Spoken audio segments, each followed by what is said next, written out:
What's up, guys? Chemist here for Meanwhile in the Man Cave, and we take a look at all things pop culture, games, toys, or anything we think is cool. And today, we are taking a look at Disney's Gargoyles Lexington Ultimate Action Figure from NECA. Lexington is one of the main characters from the Disney cartoon series Gargoyles from the 1990s and first made his appearance in The Awakening, Part 1. He, Broadway, and Brooklyn were all hatched together in the Wyvern Rookery and were childhood friends, and are often referred to as the Trio. The Trio, along with Hudson, managed to avoid being crushed by the Vikings in 994 because they were banished to the Rookery that day for fighting with some humans. But they couldn't escape the curse that put them to sleep for 1,000 years by the young wizard Magus. After being awakened in the 1990s, Lexington became enamored with and had a natural talent for technology, which led him to basically become the team's guy in the chair, if you will, who works disabling security systems, hacking computers, and modifying machines. Because of his proficiency and love for technology, Lexington probably had the easiest time adapting to the 1990s. Starting off looking at the box, you got some cool Lexington artwork on the front here. A little picture of the figure on the side. Again, some pictures of him in his different poses with some of his accessories and a brief description of the character. Another picture on the side here. And as it is with most of these NECA boxes, you got the opening cover here, nice little window box, picture of the figure over here on the side, and a brief preview of the character. Enough of the box, let's bust Lexington out of this cardboard prison. Here we are, a brief preview of what you're going to get in the box. 4 extra hands outside of what is on him. Got the headset to emphasize his role as the guy in the chair.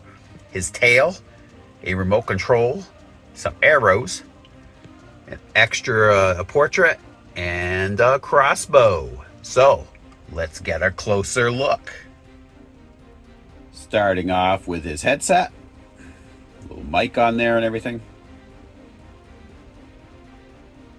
2 of the hands, one being a pointing hand here, and a semi-open hand, all with the posable post hinge, and 2 fisted hands here, again with the hinged post,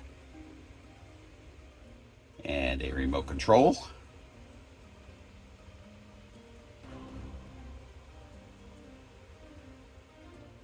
And his angry-eyed portrait.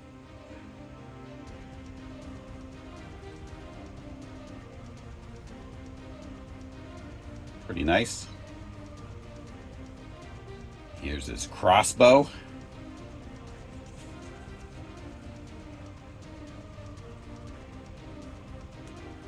Pretty gnarly looking here.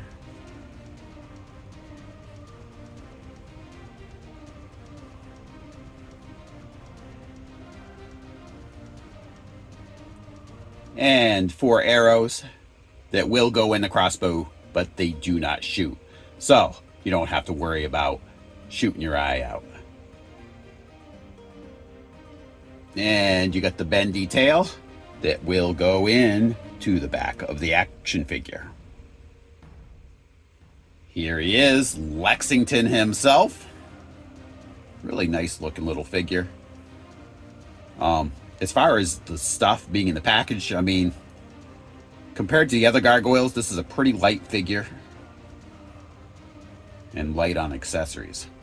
I'm not quite sure why they wouldn't have included one of the folding wings for the other Gargoyles with him, since, you know, his accessory kit is pretty limited. So let's start off with his articulation here. Got your left and right motion here for his head. Tilting function here as well. and it's pretty robust. Angling his head as well. Always love it when they do that. And now add his arms. Obviously, you've got your forward and back here. Joints are pretty stiff, I will tell you that right out of the box. You got your lateral movement there. You also have, now keep in mind too, his wings are connected to his arms, kind of like a flying squirrel per se. He's got a joint here right between his bicep and his shoulder that gives you some twist motion. Always a good feature. All right, you got your single elbow joint right there. And you've got a hinge as far as his wrist goes. You have an abdomen joint there. Really doesn't serve for crunching. It's more for twisting, I would see on here, because there doesn't seem to be much crunch motion here. Now, down at his legs, got your forward, your back and forward kick. You've got a single knee joint, as well as that typical NECA twisting at the knee, which I like a lot. I wish they also gave him a twist down here at the foot, but they do not. So you've got your little bit of forward and back with the foot, as well as a toe joint. So that should all be the same on the other side here. Let's get him into some poses, and I'm going to let you know what I think. Out of all of these NECA Gargoyles figures, I gotta say, he was the biggest pain in the butt to pose. It was kind of obnoxious. And there's a number of reasons, I think, for that. First of all, I think he should have had a kind of a swivel joint at his elbow. I think some of the NECA figures do. I don't think he needed the double elbow joint as much as he needed the single elbow joint with a swivel. So it would have allowed for him to interact with his accessories better. The other thing, I don't know why they didn't have a swivel on his ankle too. I know you got the swivel down near the knee, which helps, but having one at the foot too would have helped tremendously. And another joint that was kind of a pain, well, actually kind of useless, is honestly his abdomen joint. I don't even know why they bothered to put it in there. He can't really crunch that much with it. And I don't think you necessarily need that joint to do the swivel. I mean, you could just have him swivel at the waist. So all that being said, I do like the looks of the figure in general, but it is a big pain in the butt to pose. And like I said, out of all the Gargoyles figures we've unboxed so far, he is definitely the weakest. And compared to all the other Gargoyles figures, you're getting so much less in the package with this guy. So I really don't understand why they couldn't have at least included a flight stand or one of the other Gargoyles' closed wings. But overall, I am glad I have this figure to finish out the Manhattan Clan collection. I want to thank everybody for tuning in, and if you could, please give us a like and subscribe. It helps others find our videos.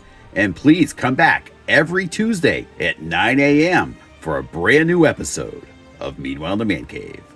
I'll talk to you guys later.